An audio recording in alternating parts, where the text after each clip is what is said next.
सपा के वरिष्ठ नेता मोहम्मद आजम खान को अपील में नहीं मिली राहत। MP MLA court session trial में दायर आजम खान की अपील खारिज हो गई है। हेट स्पीच मामले में 2 साल की सजा और 2500 रुपए के जुर्माने की सजा एमपी एमएलए कोर्ट रामपुर ने सुनाई थी। इसे बरकरार रखा गया है। दरअसल 2019 के लोकसभा आम चुनाव में आजम खान रामपुर लोकसभा सीट से समाजवादी पार्टी और बहुजन समाज पार्टी गठबंधन के प्रत्याशी थे।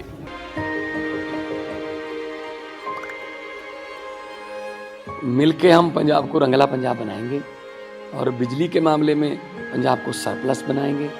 24 घंटे बिजली रहिंदी है जी, कोई दिक्कत नहीं बिजली दी सानू। गरीबां दा जिउण दा स्तर जिहड़ा जीवन ਉੱਚਾ ਪੱਧਰ ਦਾ ਕਿਵੇਂ ਚੱਕ ਸਕਦੇ ਹਾਂ, ਇਹ ਸਾਡੀਆਂ ਪ੍ਰਾਇੋਰਟੀਜ਼ ਨੇ। ਮੇਰੇ ਤੇ ਯਕੀਨ ਤੁਸੀਂ ਕੀਤਾ ਤਾਂ ਯਕੀਨ ਰੱਖਿਓ, मैं ਤੁਹਾਡਾ ਯਕੀਨ ਕਦੇ ਟੁੱਟਣ ਨਹੀਂ ਦਊਂਗਾ। चुनाव प्रचार के दौरान दिए गए उनके एक भाषण को आपत्तिजनक मानते हुए थाना शहजाद नगर रामपुर में रिपोर्ट दर्ज कराई गई थी। वहीं इस मामले पर अभियोजन अधिकारी शिव प्रकाश पांडे ने बताया कि 2019 का लोकसभा निर्वाचन का समय था। उस समय आजम खान गठबंधन प्रत्याशी थे। लोकसभा में इनके द्वारा धमारा में 8 अप्रैल 2019 को एक भाषण दिया गया था। आंजनेय कुमार सिंह चुनाव आयोग के निर्देशन में रिटर्निंग ऑफिसर की भूमिका थे। वो चुनाव आयोग के निर्देश में चुनाव प्रक्रियाओं के संचालन कर रहे थे। इसी दौरान आजम खान ने भाषण में उत्तर प्रदेश सरकार के वर्तमान मुख्यमंत्री और तत्कालीन डीएम आंजनेय कुमार सिंह के विरुद्ध भी अभद्र टिप्पणी की थी। इसके चलते उनके खिलाफ हेट स्पीच के संबंध में मुकदमा कायम हुआ था। 2019 का सामान्य लोकसभा निर्वाचन का समय था। उस समय आजम खान गठबंधन प्रत्याशी थे लोकसभा में। इनके द्वारा धमोरा में 8 अप्रैल 2019 को एक भाषण दिया गया था। तत्समय डीएम श्री आंजनेय कुमार सिंह थे, जो चुनाव आयोग के निर्देशन में रिटर्निंग ऑफिसर की भूमिका में थे और चुनाव आयोग के निर्देशन में चुनाव प्रक्रियाओं के संचालन में थे। मोहम्मद आजम खान द्वारा भाषण में वर्तमान मुख्यमंत्री उत्तर प्रदेश सरकार के विरुद्ध एवं तत्कालीन डीएम श्री आंजनेय कुमार सिंह के विरुद्ध जो है अभद्र टिप्पणियां की थी, हेट स्पीच दिया था, जिसके संबंध में मुकदमा कायम हुआ था। अधीनस्थ न्यायालय में यह मुकदमा चला। अभियोजन की तरफ से 7 गवाह और बचाव पक्ष की तरफ से 11 गवाह प्रस्तुत किए गए। मौखिक साक्ष्य एवं दस्तावेजी साक्ष्य के आधार पर तत्काल समय जो एसीजेएम प्रथम श्री शोभित बंसल एमपी एमएलए न्यायालय में उनके द्वारा जो है 2 वर्ष का कारावास 125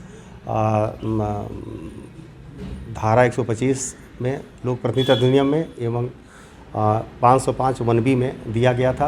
171 H भी प्रमाणित हुआ था। तो कुल मिला के 2 वर्ष का कारावास और 1500 रुपये अर्थदंड की सज़ा से दंडारित किया गया था। इस आदेश के विरुद्ध इनके द्वारा अपील की गई सत्र न्यायालय में। जैसा कि जेडी सर ने बताया कि आज सत्र न्यायालय ने मौखिक एवं दस्तावेजी साक्ष्य के आधार पर उनके अपील को बलहीन पाते हुए खारिज कर दिया है। अब वो जो अधीनस्थ न्यायालय द्वारा दी गई सज़ा है वो सज़ा वही बहाल रह रही, वही सज़ा मानी जाए। तो ये सर 2019 का मामला था सर? जी 2019 का मामला था, जिसमें मुख्यमंत्री और अधिकारियों को जो हाँ बहुत अभद्र टिप्पणी की गई थी और विभिन्न निर्णयों के तहत जो है उसको ये माना गया कि हाँ ये हेट स्पीच की श्रेणी में आता है और न्यायालय ने उसको, दोनों न्यायालयों ने उसको माना। तो ये लोअर कोर्ट में कब सजा दी गई, कब किस डेट में सजा दी गई थी याद है? लोअर कोर्ट में 15 जुलाई 2023 को सजा दी गई थी। 15 जुलाई 2023 से 2 साल की थी। जी। तो इसमें कौन कौन सी धाराएं थी सर?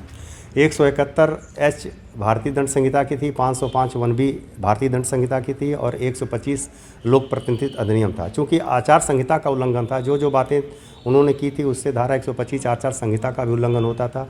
और अपने हेट स्पीच में उन्होंने इलेक्शन कमीशन को भी एक कटघरे में खड़ा करने की कोशिश की थी कि इनके द्वारा जो है ये फेवर किया जा रहा है वगैरह वगैरह। तो कुल मिला जुला करके ये तीनों धाराएं, चूँकि लोकसभा का चुनाव चल रहा था तो जो भी बातें एक मॉडल कोड ऑफ कंडक्ट में हैं उसके अगेंस्ट अगर कहा जाएगा तो उसकी परिधि में आएगा ही।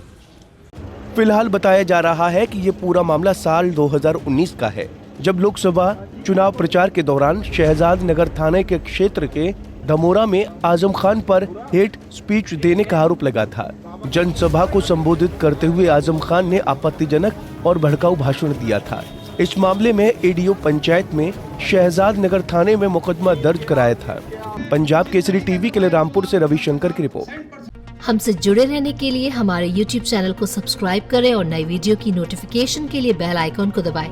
अगर आप ये वीडियो Facebook पर देख रहे हैं तो लाइक जरूर करें और ज्यादा से ज्यादा शेयर करें। धन्यवाद।